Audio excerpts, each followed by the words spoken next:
Assalamualaikum warahmatullahi wabarakatuh. Wilujeng enjing sadayana, mudah-mudahan sing aya dina kaayaan sehat walafiat sareng semangat terus dina belajarna. Amin. Barudak dina dinten ayeuna urang diajar mikaweruh rarangken disarengkeun.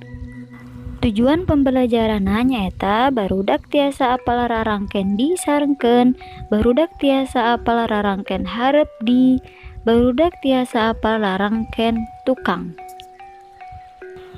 Rarangken cek bahasa Indonesia mah nyaeta imbuhan.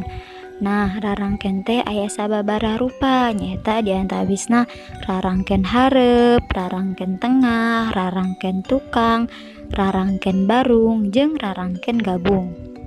Nah, ayeuna urang diajar rarangken hareup di sareng rarangken tukang. Ayeuna buka buku paketna dina halaman 7 bagian A. Pek regepkeun heula Miss bade macakeun kalimah anu dihandapna.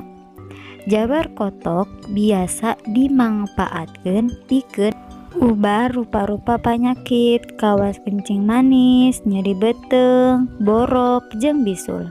Nah, kalimah di luhur ngandung kecap dimangfaatkeun. Tah eta kecap teh geus dirarangkenan.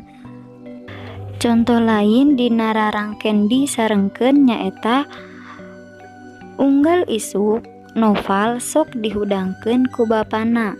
Tah berarti kalimah dihudangkeun teh awal nama hudang wungkul, cuma ditambihan ku rarangken disarengkeun janten jadi dihudangkeun. Nah, panginten sakieu wae pembelajaran dina dinten ayeuna, mudah-mudahan manfaat. Wassalamualaikum warahmatullahi wabarakatuh.